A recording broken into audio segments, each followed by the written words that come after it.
Good morning, everybody who's just joined. Good morning, good evening from wherever you're joining from, and welcome to today's webinar.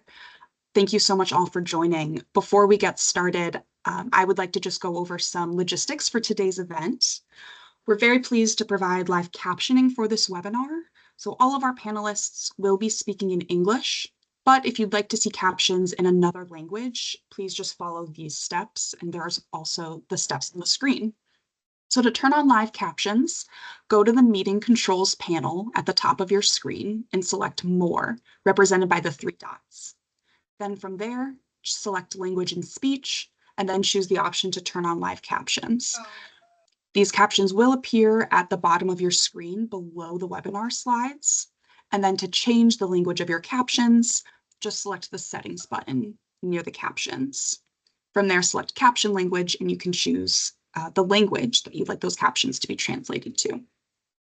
Please also note that this webinar is being recorded, and the recording will be shared on the NPI EXPAND website after today's event. And finally, we encourage all attendees to submit questions for today's panelists at any time throughout the webinar. You can use the question and answer box at the top of your screen to do so. Our team will be collecting these questions for the Q&A portion of our webinar in just a bit. Now I'm very happy to turn it over to Jeff Barnes, our NPI EXPAND project director, to kick things off. Over to you, Jeff. Great. Thank you very much, Samantha, and welcome everyone. This is our fifth in our series on our webinar series on localization. We have three more coming. They concern other topics of gender mainstreaming with local organizations, capacity strengthening, and resource mobilization. For today's topic, it emerged really from discussions with our local organizations. And one of the issues that we often heard is that one of the key barriers that prevent them from institutional stability and being able to compete on international tenders is their lack of indirect cost recovery systems. To address this gap, NPI EXPAND has tried to encourage the adoption of the 10% de minimis rate in our awards. But we also saw that organizations needed more time and support in developing better systems around indirect cost recovery and better understanding on how it works. With that in mind, we spent some time in developing a paper, researching and talking to key informants and our own grantees. And that paper has been put on our website. Samantha will put a link to that in the chat box. That paper and this webinar is really intended to address the gap that we found, and we hope this, although it's a complex issue, we hope that this will catalyze further learning in the area and that we can overcome this barrier for local organizations. With that, I would like to introduce our facilitator today, Irit Sinai, who's also the lead author of the paper, and she will be facilitating a panel discussion. And over to you, Irit. Thank you, Jeff, and hello, everyone. My name is Irit Sinai, and I'm the Senior Technical Advisor for Measurement and Learning at Palladium. I was very fortunate to have the opportunity to work with the NPI EXPAND team over the past year to explore the topic of local partner indirect cost recovery and learn from the project's local partners on the challenges and experiences that they have had in this area. If you are interested in the paper, as Jeff said, it came out and we put the link in the chat. I am very glad to be moderating today's session, in which we will explore indirect cost recovery from USAID's perspective, as well as the perspectives of several NPI EXPAND partners. And now I invite Stephanie Snyder to give us an overview of the US government's indirect policies. Stephanie is the Chief of Cost and Audit Support at USAID's Bureau for Management Office of Acquisition and Assistance, and has vast experience in US government assistance and acquisition policies. She will provide us with USAID's perspective, which will set the stage for the discussion. After Stephanie's presentation, we will have an opportunity to ask her some questions. So please feel free to submit any questions you have for her in the Q&A box. Stephanie, over to you.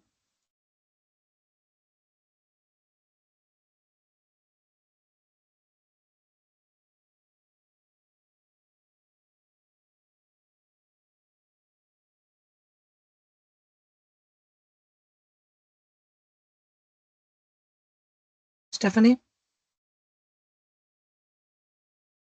Sorry about that. I think there was an issue with her microphone, but Stephanie, you should be able to unmute now. Yeah, I'm sorry, I was blocked. And also I'm not able to turn my camera on.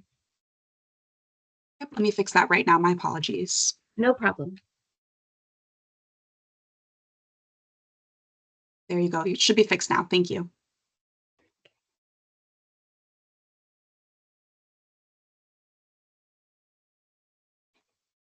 All right, there we go.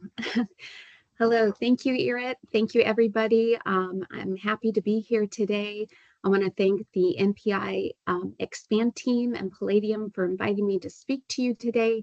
My goal is to demystify the concept of full cost recovery and to provide useful information regarding the various cost recovery methodologies used under USAID acquisition and assistance awards.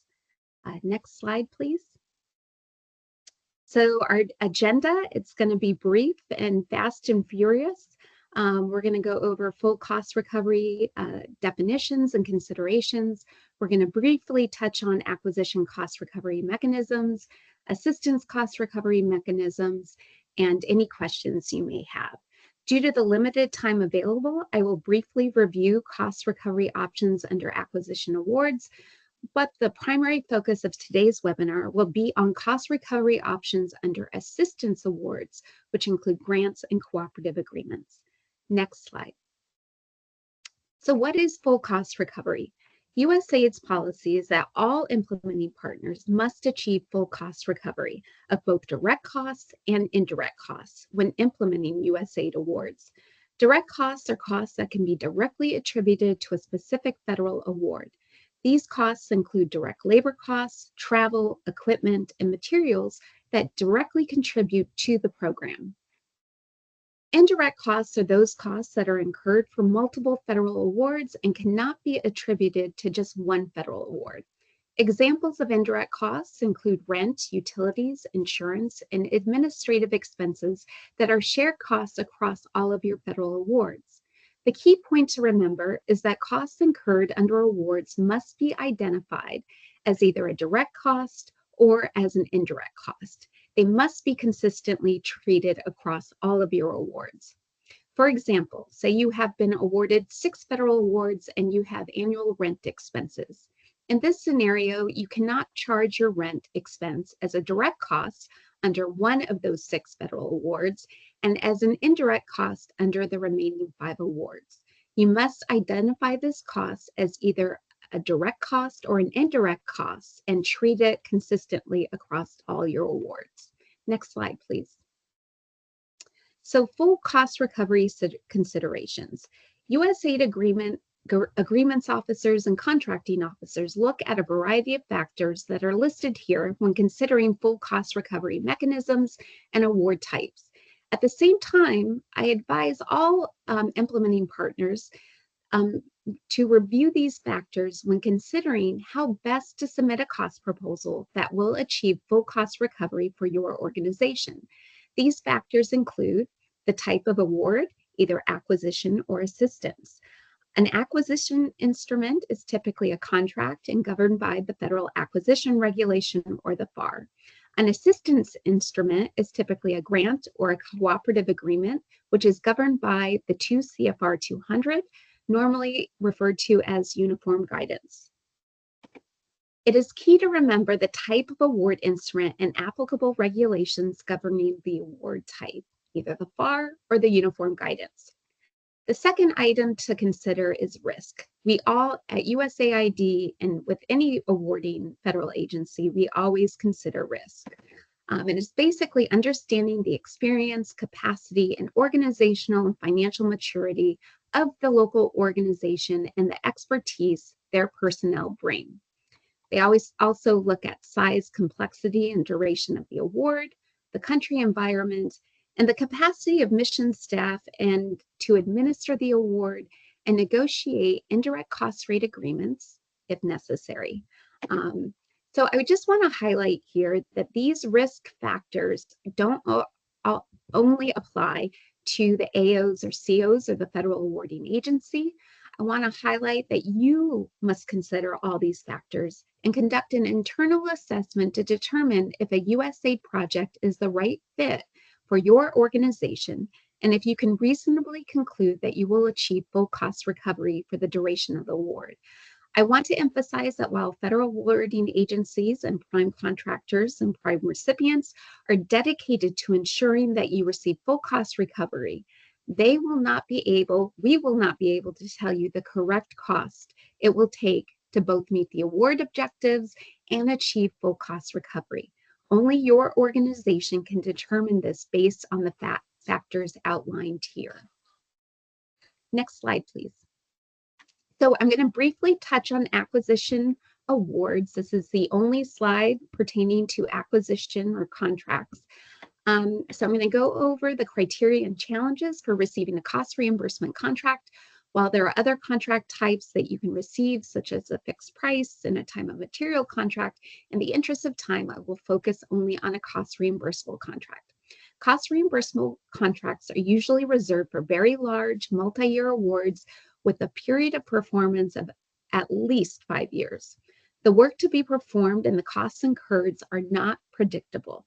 The most stringent requirement for your organization must meet to receive a cost reimbursable contract is that your organization must have been determined by the federal awarding agency to have an adequate accounting system and sound financial management capabilities.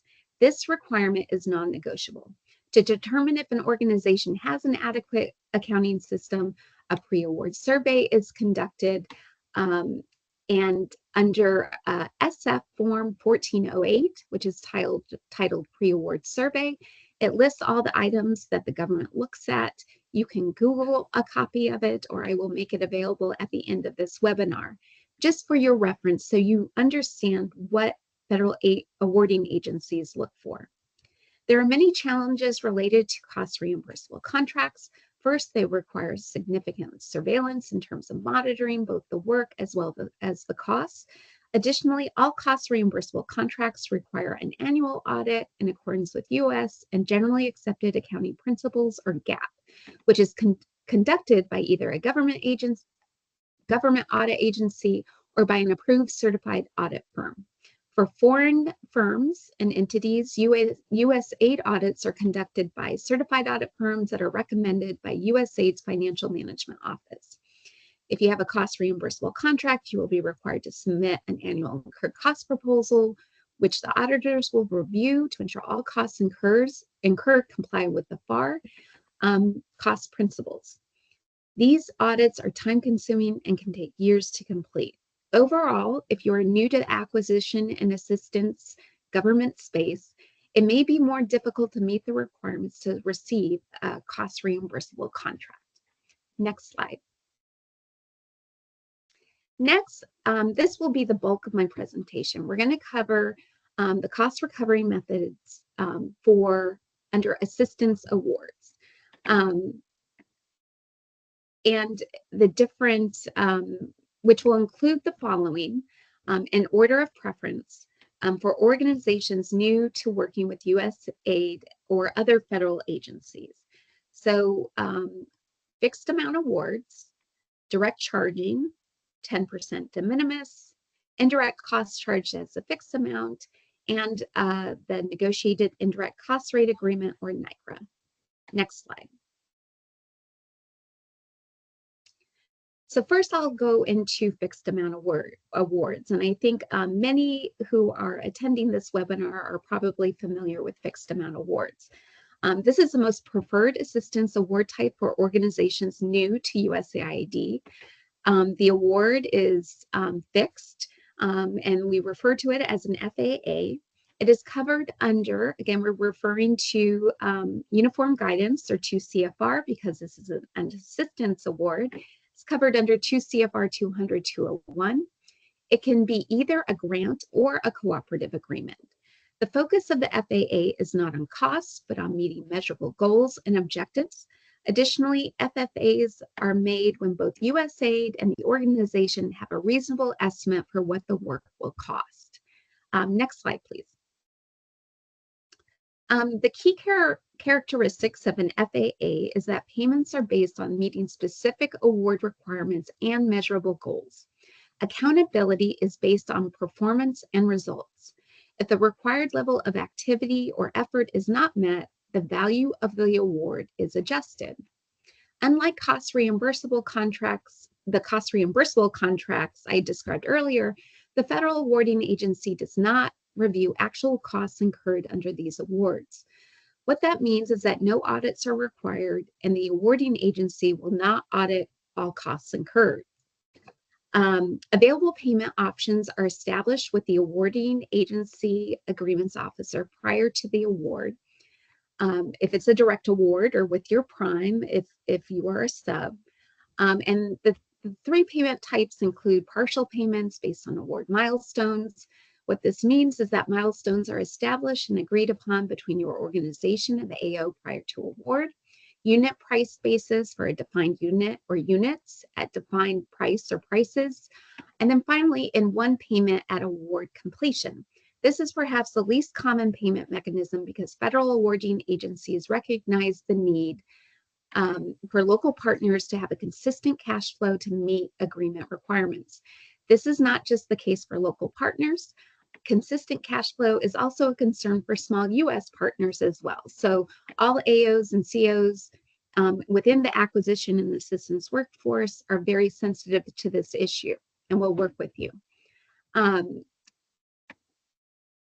So overall, federal acquisition and assistance workforce is aware of the special financial considerations that must be given to local organizations and will work with you to establish the most appropriate payment mechanism under an FAA for your organization.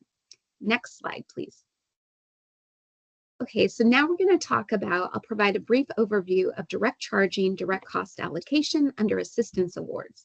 This is a cost reimbursable award type, but under this cost recovery mechanism, you will charge all costs as direct costs under your award. You will not identify any costs as indirect costs. Direct charging may be appropriate for local partners only if all the following conditions are met. Your administrative and clerical services are integral to the project or activity. Individuals that work on a project involved can be specifically identified with that project or activity. Such costs are explicitly included in your budget and that you have written prior approval from the AO, and that the costs are not also recovered as indirect costs. Overall, this may be appropriate for an organization that is receiving its first assistance award with a federal agency, and the organization can attribute all costs directly to the implementation of the project or the award. Next slide, please. So the next slide I'm going to go over covers the de minimis. Although it says 10% de minimis, I just wanted to make the announcement, and I think it was previously on my previous slide, the de minimis rate will be going up to 15%, which is great news for local partners and U.S. partners alike.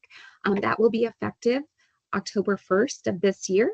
So we're really excited for everybody. This was a hard fought battle, but we were able to make it happen. So I think all agencies are really excited about this.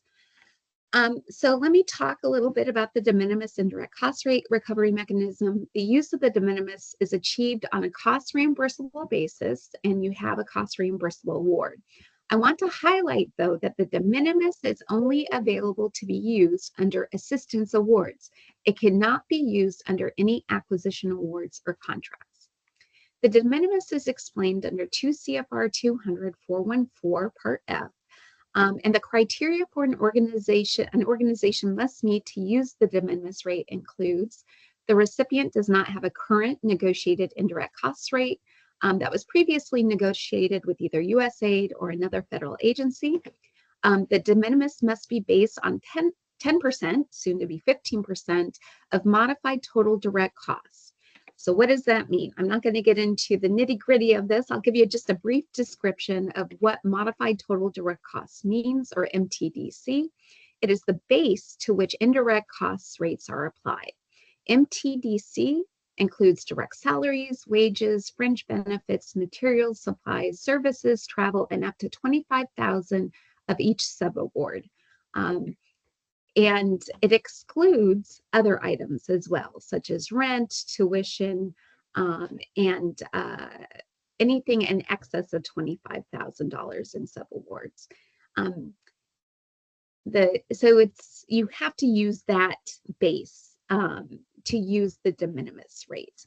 The good thing is you may use the de minimis rate indefinitely. No documentation is required to justify the 10%, the de minimis rate. If chosen, though, this methodology must be used consistently for all federal awards until such time as you determine that you want to negotiate an indirect cost rate agreement with your cognizant federal agency. Okay, next slide, please. So this mechanism, next I'll briefly describe the use of the indirect cost as a fixed amount. This mechanism is unique to USAID assistance awards. I don't think you will see these offered by any other agency. The type of this award is a hybrid in which the direct costs are cost reimbursable and the indirect costs are charged as a lump sum fixed amount. But it will all be invoiced on a cost reimbursable basis. This is applicable to recipients who have never received a NICRA, has chosen not to use the de minimis rate. Indirect costs are not included as other direct costs in the budget. So you can't use direct charging if you choose to use this mechanism. So again, the direct costs are cost reimbursable. They do require an audit, and then indirect costs are a fixed dollar amount, but those can be invoiced on a cost reimbursable basis, those indirect costs. All indirect costs must be charged as a fixed amount and must be shown as a separate line item in your budget. For example, you have a grant that has a 1-year period of performance, and you know that you must pay for rent, admin support, and health insurance for that 1 year. Say the cost of those expenses total $48,000. You would propose that amount on a separate line item in your budget. You would have to work this out with your agreements office but theoretically you could plan to invoice approximately for $4,000 a month to recoup your indirect expenses. All right, next slide, please. So last but not least, I'll provide a brief overview of the use of the NICRA, or Negotiated Indirect Cost Rate Agreement. NICRAs are used under cost reimbursable assistance awards.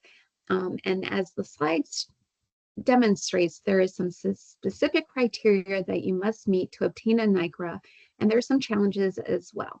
So like the acquisition cost reimbursable contract, the criteria for receiving a NICRA typically for an organization is that you receive many awards or one very large award.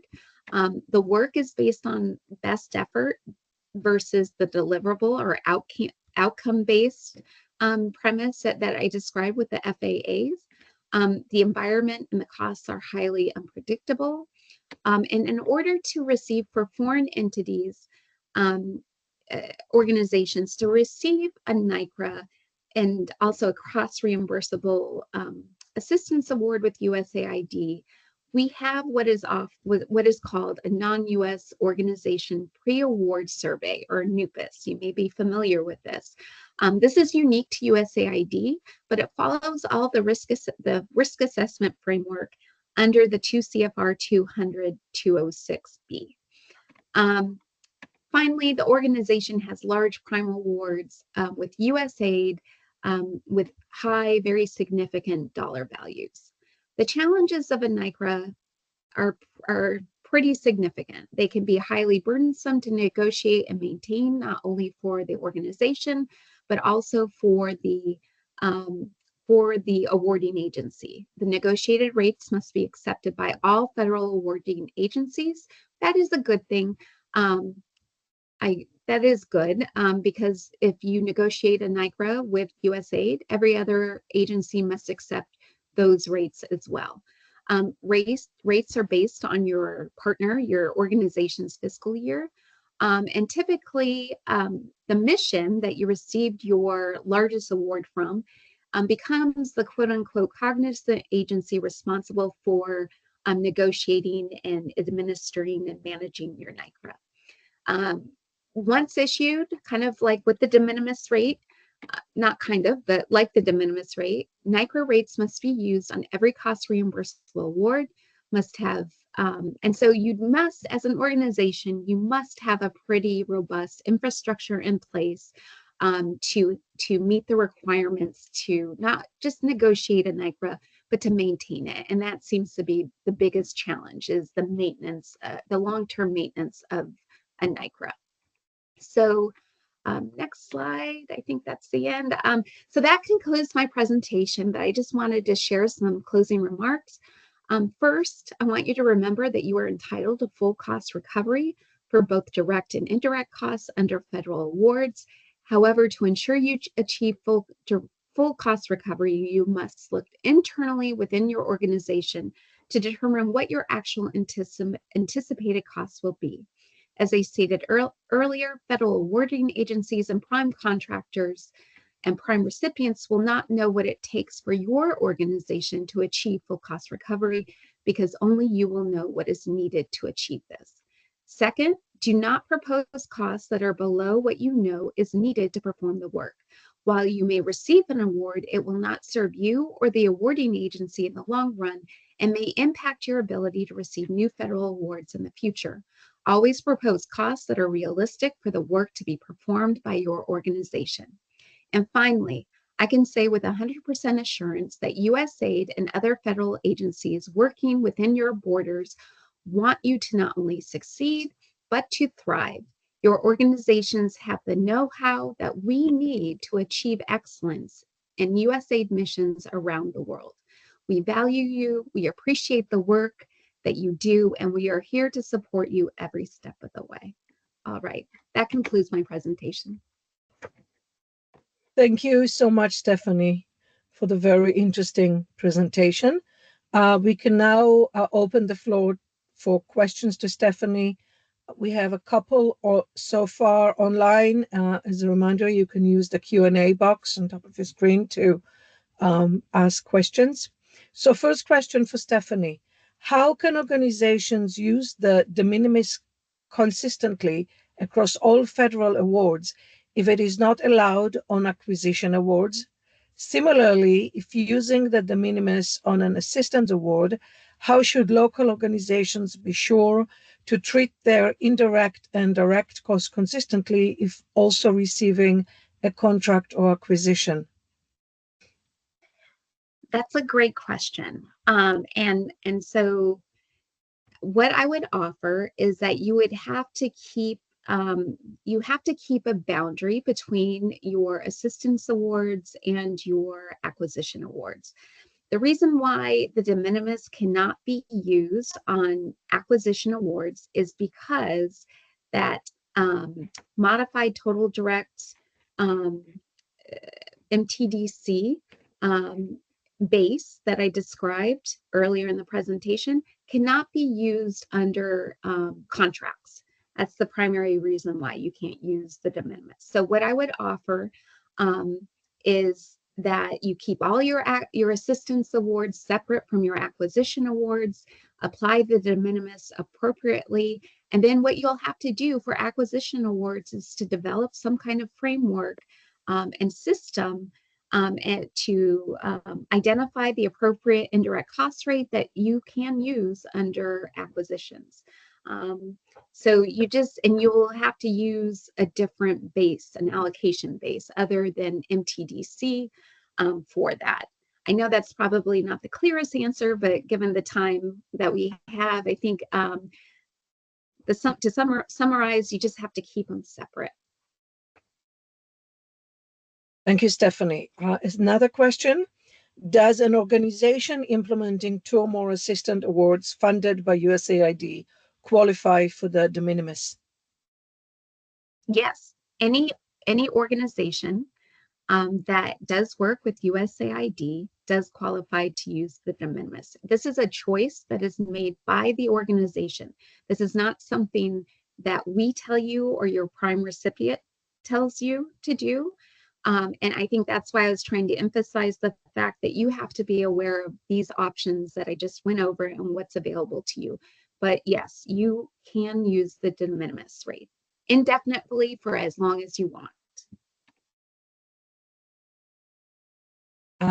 Thank you again, Stephanie, for giving us the context on the US government's policies surrounding indirect costs. And if you have additional questions for Stephanie, you will have an opportunity at the end. So continue to put them in the question and answer box.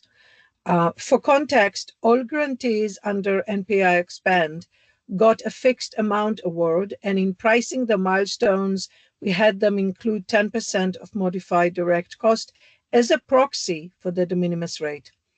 Before we turn to our roundtable discussion, we would like to give our other panelists a moment to introduce themselves and their organizations. We have 3 panelists representing local partners supported by the project, all with unique experiences and perspectives on indirect cost recovery.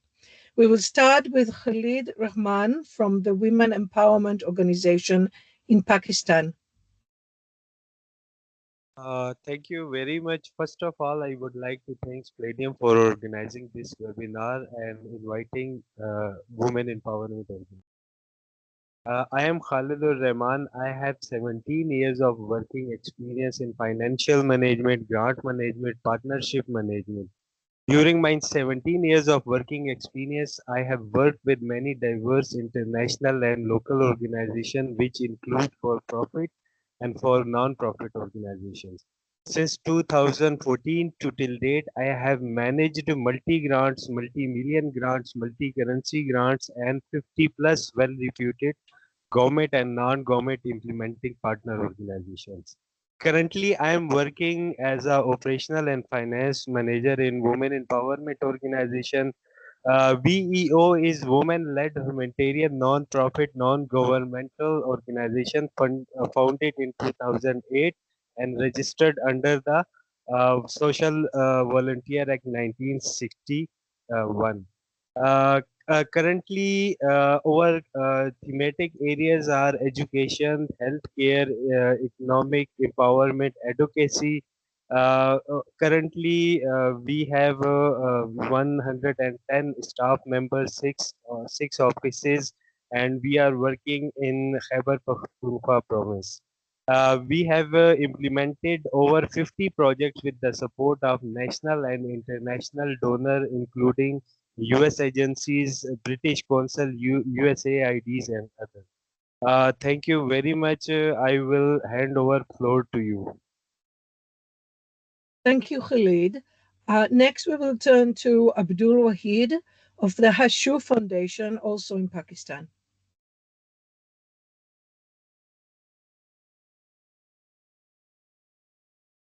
Abdul?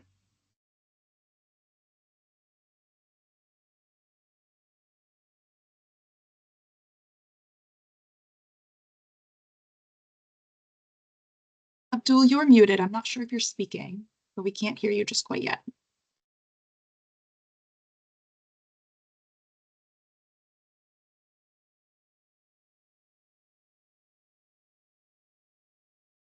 Perhaps he's having some technical difficulties. Irid, I think we can probably move to Dickens, and I'll try to get Abdul back. Thanks. Thank you. Okay, so let's move to Dickens Bwana to introduce himself and the Mkuta in Tanzania.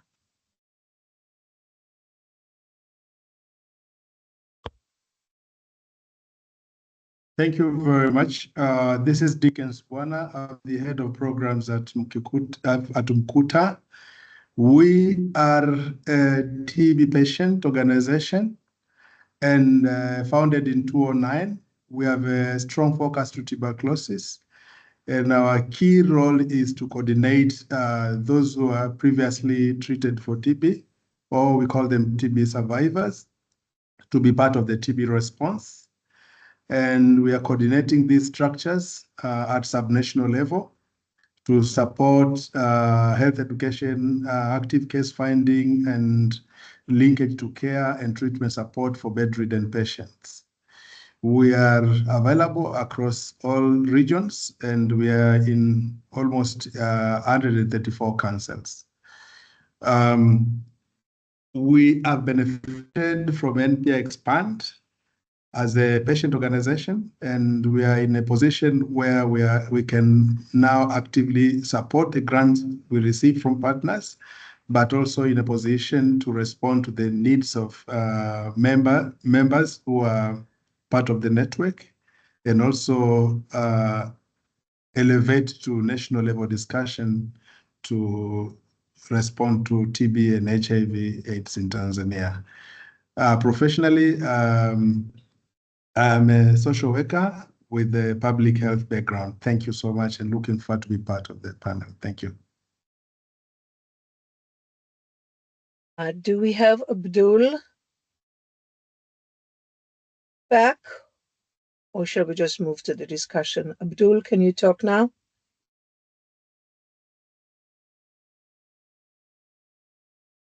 We can move to the discussion, Irit. I'm going to work to get his microphone back. Thank you. Okay, just let us know when he's back. So I'm excited to turn to our full panel for the roundtable discussion on all of your experiences. I have some questions to help facilitate a conversation, and then we can move to questions from the audience. Again, you can put all your questions in the Q&A box. So we can start with a question on the process. How did your organization track the indirect funds you received through the project? Did you establish a plan for using the indirect funds? Khalid, if you want to start. Yes, basically at the start of the year, we prepare our budget, we prepare forecast, and we list down all the available opportunities and find out our fixed cost for the complete year. So we track, we prepare a budget variance analysis report to track our fixed cost. We prepare forecast versus actual reports. So with the help of these reports, we also prepare the signal reports. With the help of these reports, we track all our fixed indirect cost. And Khalid, did you have any flexibility to adjust the plan if there was a need? Yes, whenever we forecast, we make a forecast flexible variables. For example, if we forecast office rent, then there is a flexibility of 10% variations. So we keep going with the flexibility. Thank you, Khalid. Dickens, what about you? Did your organization establish a plan for using the indirect funds?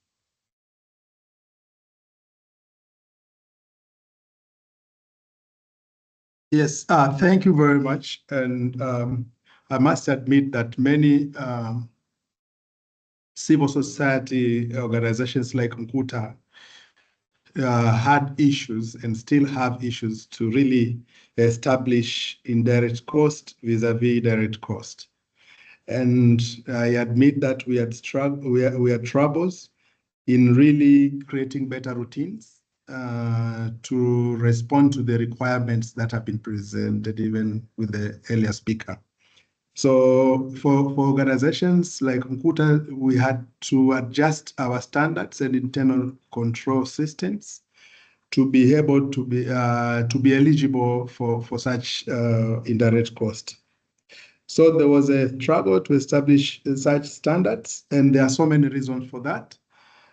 Both are internal and other are external. So for instance, For you to be able to cost for indirect costs, we are required to have staff that can translate that during implementation, but also be able to specifically separate between the direct cost and direct cost.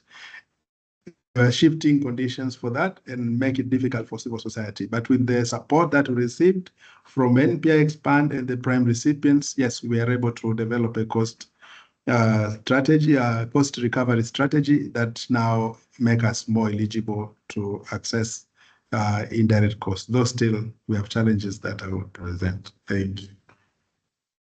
And for you as well, did you have any flexibility in adjusting the plan once you made it, if you needed to?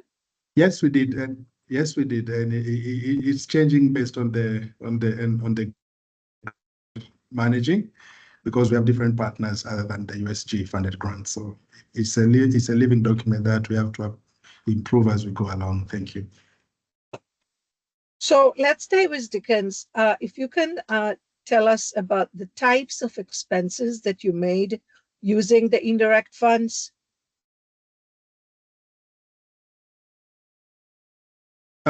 Thank you very much, Nai. Yes, after making this policy, we have seen changes. And as a patient organization and working under the prime recipients for different interagency primes, we are now able to support staff capacity strengthening activities that we are not able to do before. For instance, there are several trainings for finance department staff. We have results management systems trainings that are offered by different partners, but they are not really current grants we have. In addition, we have senior management staff that do not belong to other programs. And in other way, their utility cost and travel expense to attend high-level meetings are now supported through the indirect cost that we get from various grants. In addition, for us to remain reputable in the community we serve, there are very many unplanned meetings, but so important for the civil society. So we use such meetings as a representation cost, but also responding to their needs that are not fully costed in the grants that we have. But to sum up, it's so difficult for civil societies to thrive without such support, because we have utility issues, we have security issues, internal control improvements that you identify as you go along. And without this, it makes so difficult to thrive and become an equal partner in the HIV response. So indirect cost is a game changer to many civil society. And Mkuta is a living example because we see the growth, and even our partners can allude to what I'm saying. Thank you. Khalid, what about your organization? What type of expenses did you make using the indirect funds?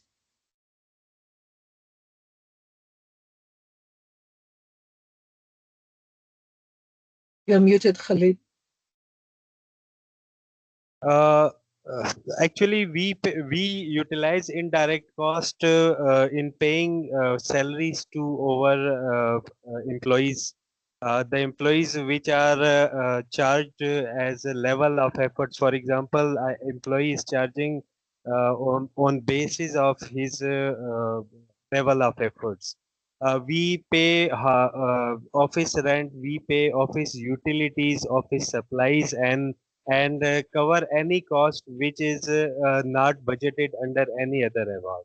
So we utilize uh, indirect cost in these activities. Samantha, is Dickens back on or not yet? So Dickens is here. It's Abdul that's not back quite yet. Oh, Thanks sorry. Oh, you're fine. Apologies. Thanks for everyone's patience. We're working hard to get him back online. Okay, you will let me know when he is back. And in the meantime, we will continue to the next question, which I will ask of Khalid to start. And it is, what challenges has your organization faced in managing indirect funds? Actually, the percentage which the donor allow us for indirect cost. For example, I would like to share an incident.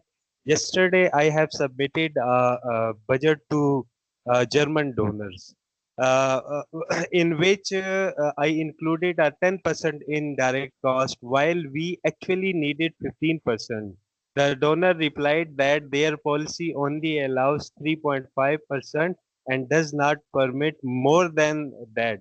The real issue is that if the donors only allow between 3.5% and 10%, then we need 10 to 18 projects within the same time period to meet our indirect cost requirement. Second challenge is that inflation rate in Pakistan.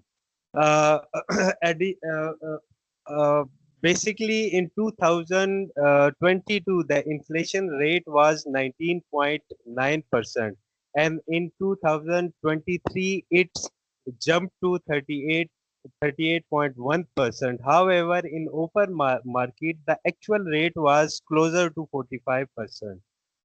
Despite this, the donors haven't updated their indirect cost recovery policies and continue using their old rates.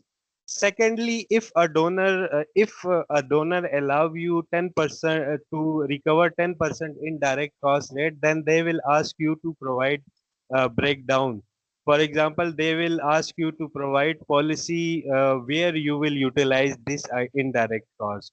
So you have must to provide them a breakup of 10% utilization of indirect cost. For example, if they allow to charge you 40% of office rent, so you cannot exceed that 40%. And although they approve 40% charging, they will also demand justification for charging 40%.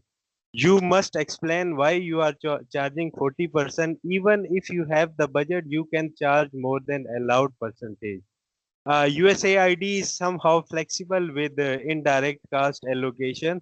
They provide desired ICR to organizations, but to those who has approved indirect cost agreement, NICRA.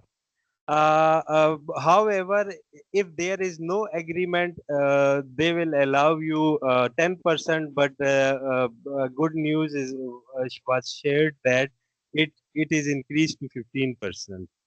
It is very challenging to local organization to obtain NICRA because they don't have resources, they don't have proper system, policy, procedures. So NICRA is only for international organizations who has a strength of competent staff, proper financial management system, proper documentations, policy, etc.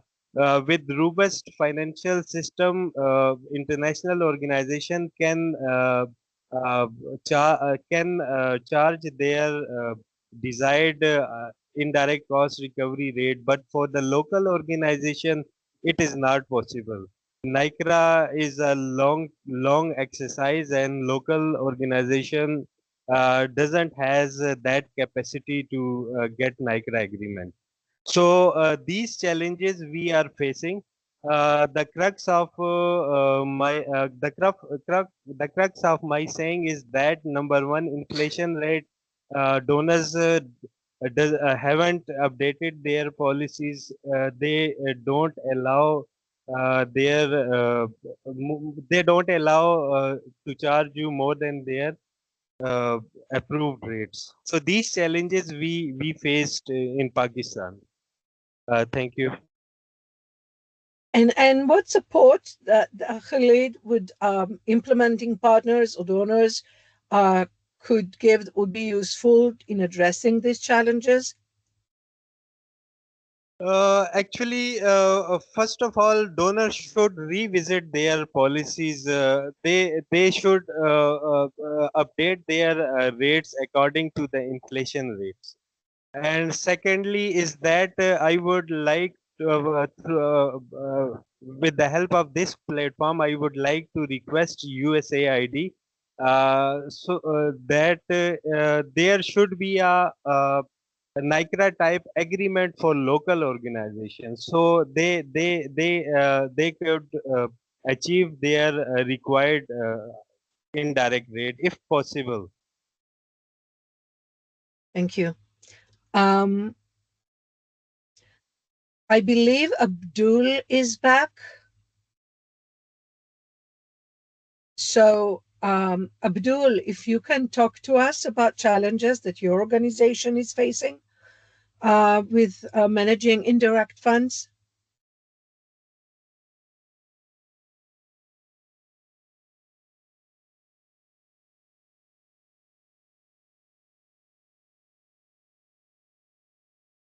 Since the issue has not yet been resolved, Samantha, let's move on to Dickens. Dickens, what about your organizations and challenges faced?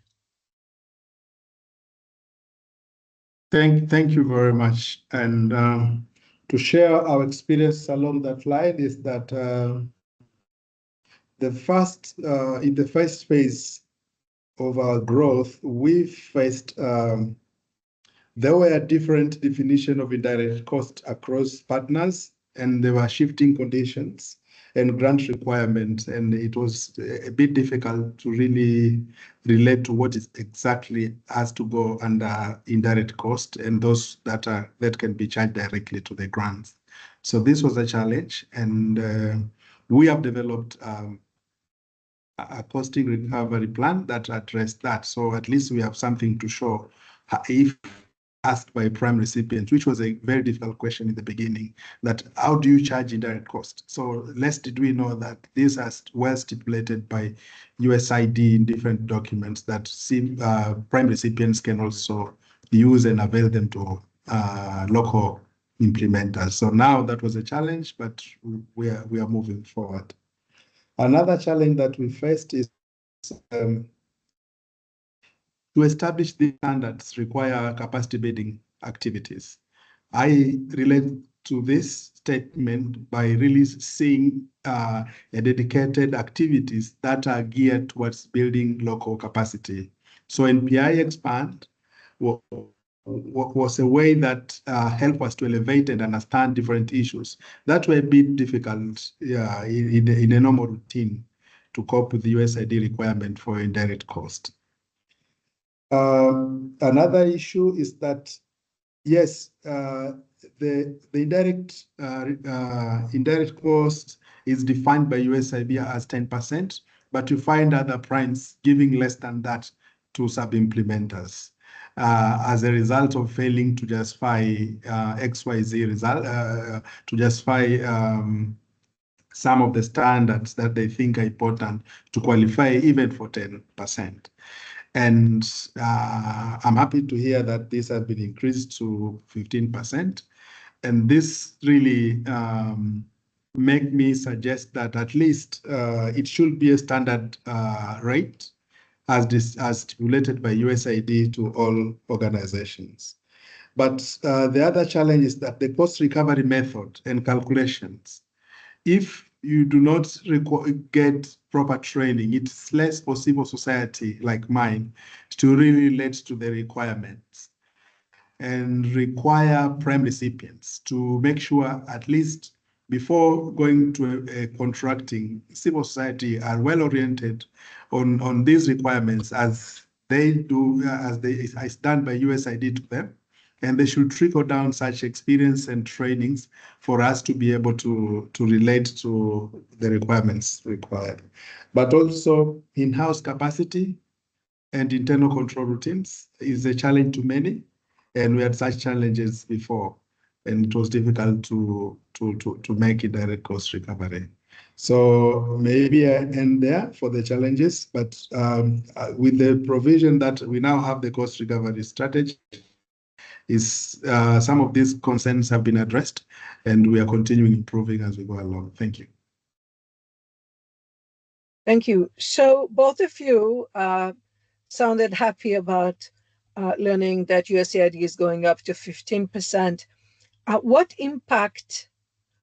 do you think the impact will be of that increase? And I'm going to ask Dickens first.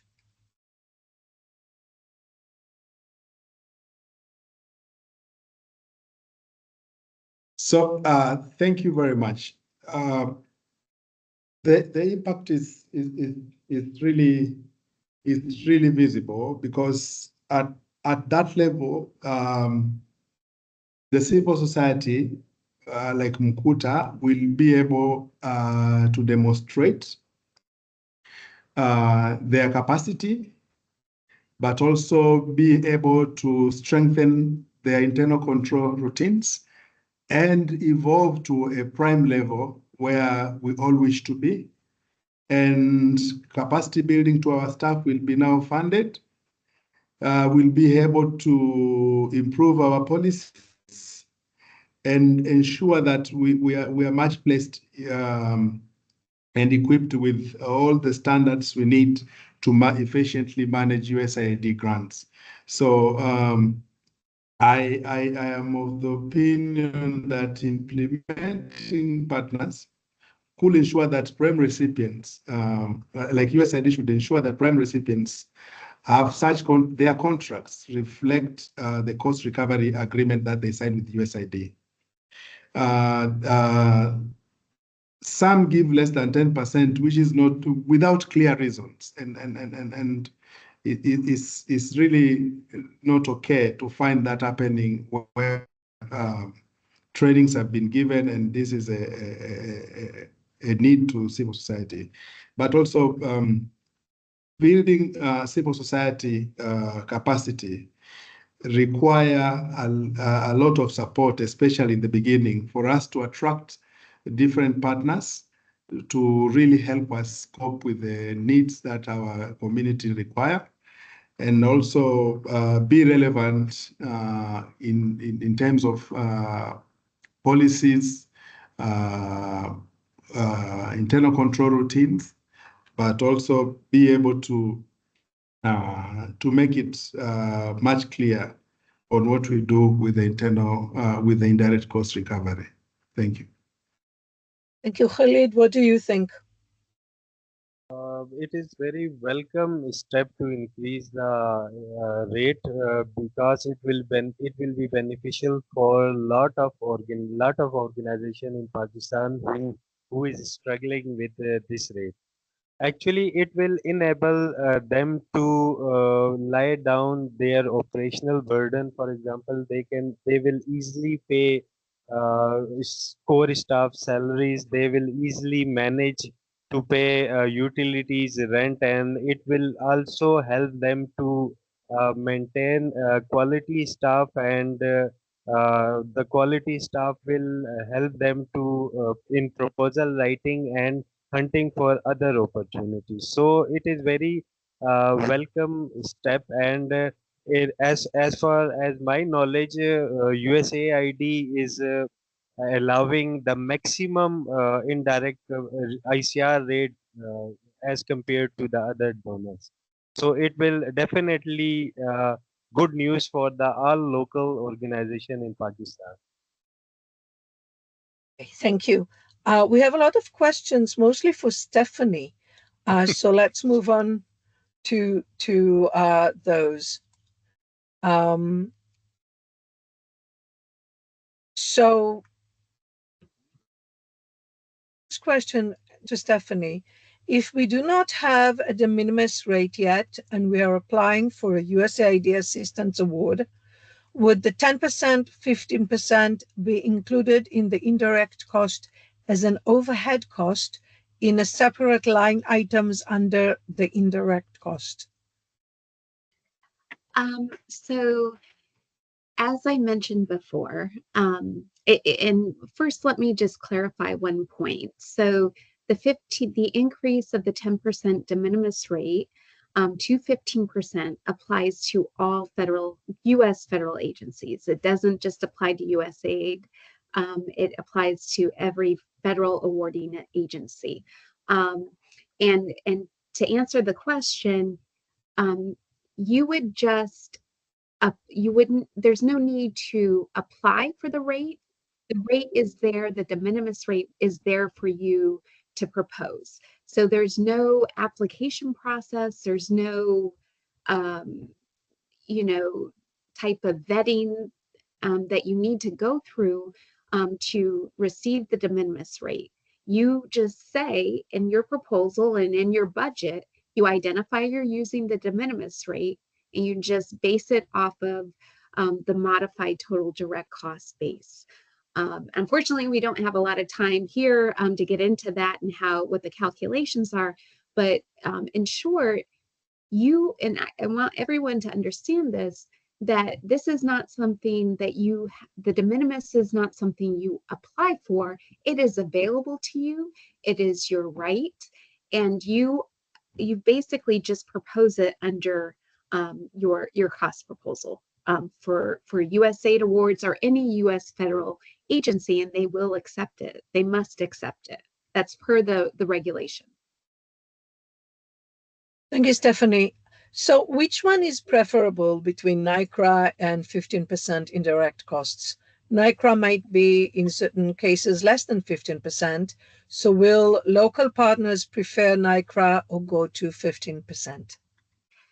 So it goes back to my original comments in my presentation that it all depends on your organization.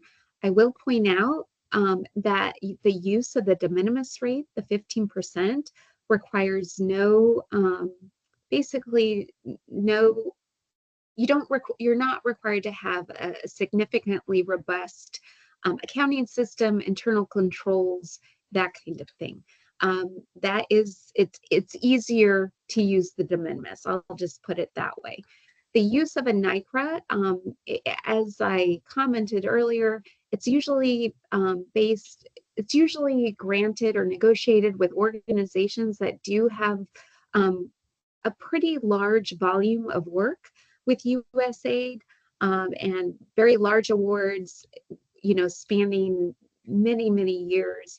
And the key is that the organization must have some sophisticated and robust internal control systems to include policies, procedures, and again, I could provide a checklist of, and I think there is, for nonprofit organizations, we do have a guide that outlines what it takes to receive a NICRA. There are a lot of submission requirements, and like what I mentioned before, the maintenance of the NICRA year over year can be time consuming. So I would offer, if you're starting out in the government space, federal government, U.S. federal government space, start with the de minimis and go from there. And whether or not you need a NICRA is dependent on the amount of work you receive. If you have a large volume of work and your overhead costs increase, then maybe it makes sense to negotiate a NICRA at that point. But I think, the de minimis is probably the best starter for most organizations, local organizations new to the government space. Okay, thanks, Stephanie. It seems that I think all the questions we got so far are for you, and we have many of them. So let's just continue and ask you, and then if there's any question for the other panelists, we can switch back to them. So the next question is, will we be expected to revise the de minimis rate to the new rate of 15% on all current awards once the new rate becomes effective? Or we should wait for the implementing partners to ask for the new rate? So I'm assuming that if you're a sub awardee, I guess, if you're dealing with a prime and you're a sub-recipient, you can simply say we're going to start using the 15% de minimis rate as outlined in the uniform guidance. And again, that's effective October 1st, 2024. If you are a prime recipient, the same thing. You just say, hey, you approach your agreements officer and say, we're going to be, we want to start using the 15% de minimis rate. And I will say that USAID personnel, the ANA Acquisition and Assistance Workforce, they're aware of this upcoming change. So we will be prepared to help process those changes in existing awards. We are in the process of updating our provisions and award terms so that we can just do one seamless amendment or modification to the award. But the bottom line is you can go ahead and say, look, we're going to start using the 15% de minimis rate effective October 1st, 2024. Thank you. So where should local organizations go if they're not sure whether a cost can be paid from their indirect funds? So for assistance awards, and that was the focus of the presentation, you would go to the 2 CFR 200. It's a little bit, it's not the most exciting of reading, if you will, but you would go to 2 CFR 200. I believe it's subpart E, and it's the cost principles. So that will outline what costs are allowable and what is indirect or direct. You know, as I described earlier, it just depends on your organization and how you've been charging those costs over time over your awards. You have to charge them consistently, but if there is a question about the type of cost that you want to charge, you can look at the cost principles, number one, and in the 2 CFR, and look to see whether or not those costs are allowable. But also, I think what you need to do too is look internally and see how you've been treating those costs over time. So if you've been consistently treating them as an indirect cost, you know, I don't think there's any issue, and your invoices have been approved. You know, continue to do that. If you have really specific questions about a particular award, you can ask your agreements officer, the cognizant agreements officer, and they'll be able to direct you in the point you in the right direction. But the key is you always, and this is why it takes an organizational approach, a broad approach, to really look at your costs and really identify what is indirect and what is direct and treat them consistently. And that's when we see where partners really get into trouble. They're not treating the costs consistently. But if there are questions about allowability in terms of costs, you can go to the 2 CFR 200 cost principles and look there. I can't imagine anyone is going to actually go and read the language of the law. So a little too much legalese in there, but yeah, but the principle you mentioned are useful. So do local organizations have to spend all of their indirect funds received during the life of the project? I'm sorry, could you repeat the question? Do local organizations have to spend all of their indirect funds received during the life of the project? I guess not. You know, it all depends on the type of award that you have. But I would offer that unless there's nothing prohibiting you from using those, you know, those costs, you should use them in accordance with the terms and conditions of your award. You know, that you should use them to the maximum extent possible. If there's nothing that prohibits the use of them, then you should use them appropriately. And of course, it all depends on the terms and conditions of your award. But overall, yes, use those funds. Okay. So besides the increase to 15% de minimis rate, will the MTDC definition also be revised to include the first 50,000 of sub-awards instead of the current 25,000? That is correct. That is one of the changes I referenced, didn't give you an exact number, but yes, that is one of the changes that will also be effective October 1st, 2024. So yes. Thanks, Stephanie. So is the plan for indirect cost rate agreed under assistance programs interchangeable or flexible when receiving more awards from USAID and other donors? And if yes, will it require USAID approval? I guess I don't. So Could you read that question one more time? I'm sorry, I just want to make sure I understand correctly. Of course. Is the plan for indirect cost rate agreed under assistance program interchangeable or flexible when receiving more awards from USAID and other donors? And if yes, will it require USAID approval? So as I mentioned earlier, as we went over the different indirect cost mechanism, or the full cost recovery, we're all about full cost recovery, right? Not just the indirect costs. But once you select a method, such as direct charging, de minimis, you have to stick with that. So you can't pick and choose, that you're going to use the de minimis on one award, USAID award, and you're going to use a direct charge on another award, and and maybe negotiate a NICRA down the road. So there's not a lot of flexibility. And I would phrase it, or if you can just imagine like progression, right? So initially, as I discussed, the fixed amount awards are a starting point.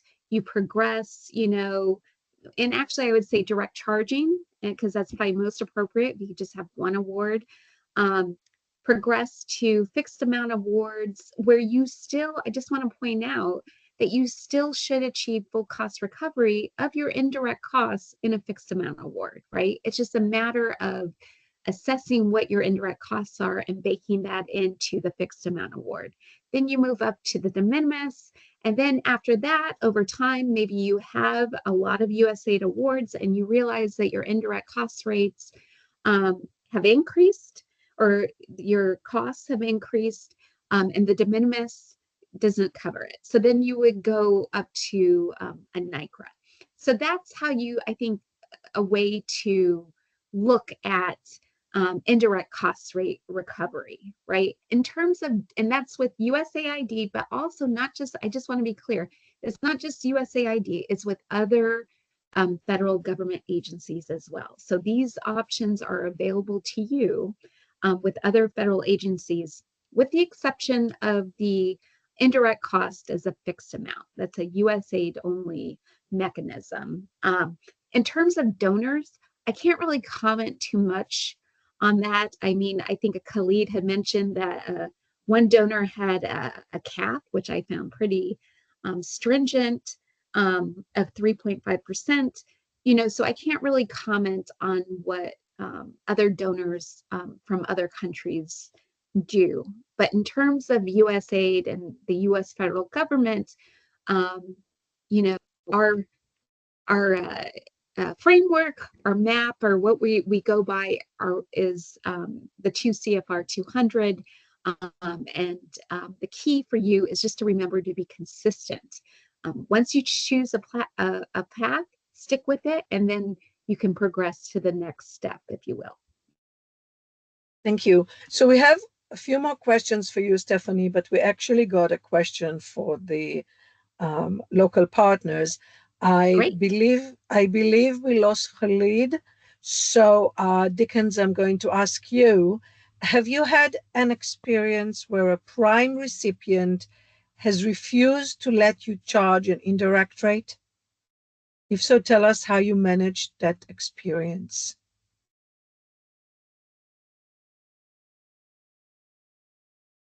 Yes, thank you.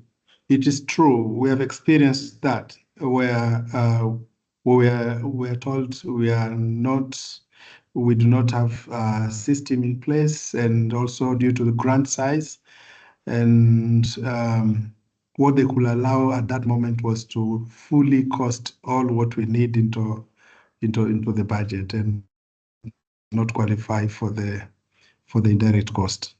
Another experience is that we qualify in another grant. We qualified having all this system in place, but we did not get the full amount, like 10%. We received only 8%, and there was less justification for that, and that make me suggest that there could be a way that USAID through interagencies quickly scan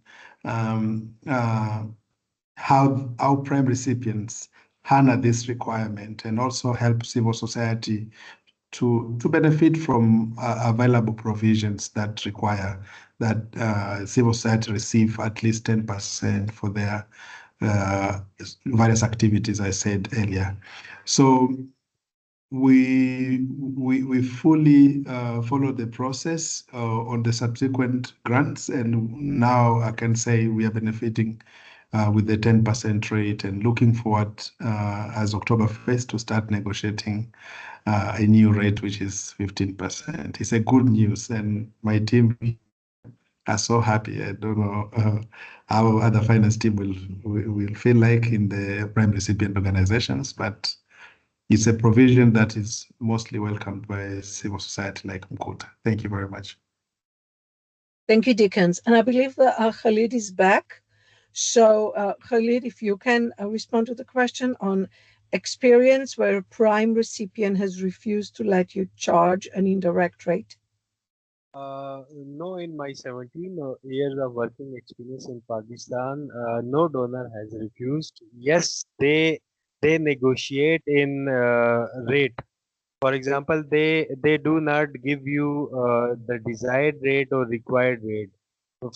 As example I shared yesterday, German donor just allow 3.5%, while actual we needed 10 to 15%. So this type of incidents happens in Pakistan, uh, all over the Pakistan, but no donor has refused. Okay, thank you. So back to Stephanie. On the de minimis rate for a non-profit organization, why would they not be able to use this rate for both assistance and acquisition instruments, since the MTDC has to be used consistently across the organization and across all federal awards? In other words, one organization cannot have a different base of application between acquisition and assistance, because that would mean that they aren't treating their cost consistently. Why can't an organization's policy state that they use the de minimis rate on all awards? Wow, that's quite the question. So, so the short answer, and I think this came up previously in a different question, and I know this causes some confusion.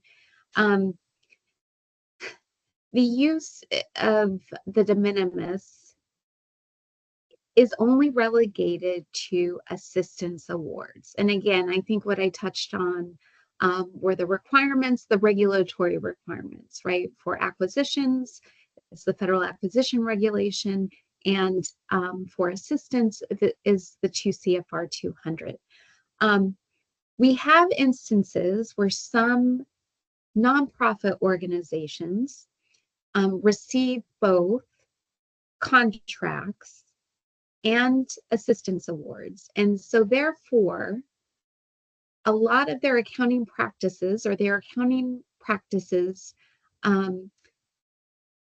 toggle to the requirements under the accounting requirements under acquisitions or the federal acquisition regulation to include cost accounting standards.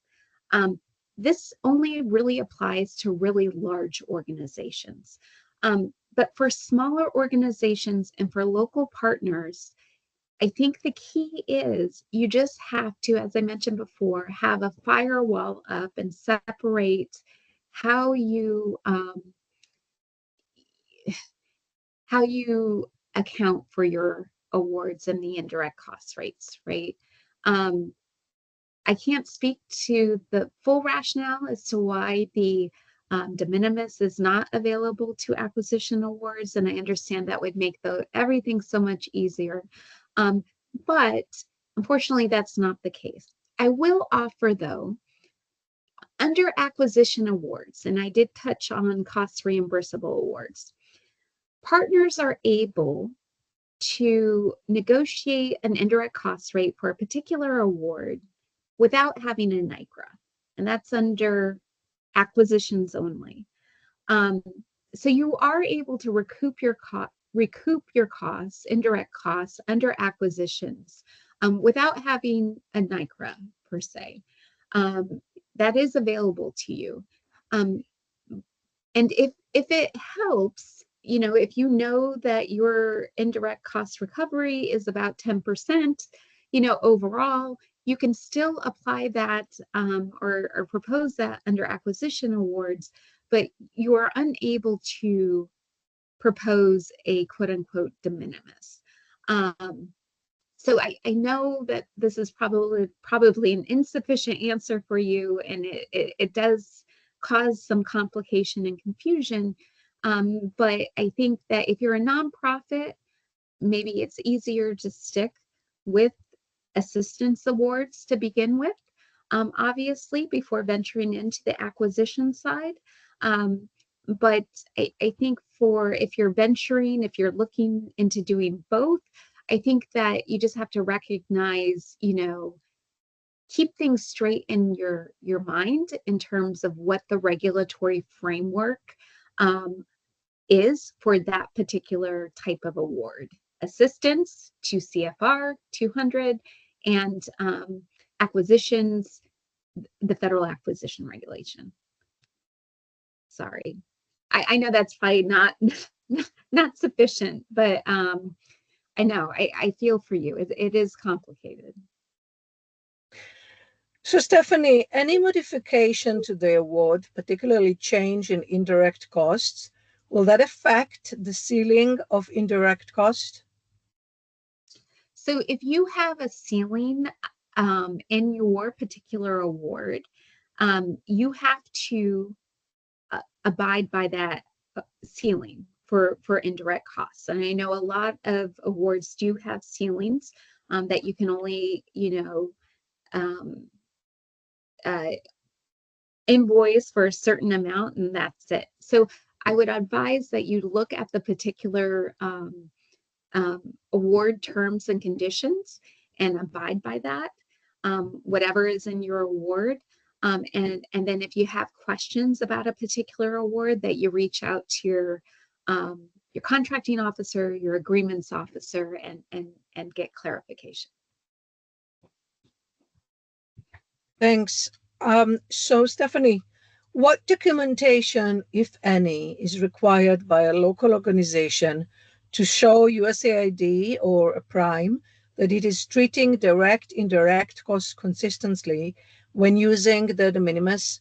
For example, if rent is treated as direct, is there documentation required to show that the rent should be accepted as a direct cost and not to be covered by the de minimis rate? So the short answer is that, and this involves, it involves that you need to really look at what the modified total direct cost base is, and that will kind of lead you down the road as to what you can, if you're using the de minimis, that will show you what you can keep in your base and what you can charge as an indirect cost.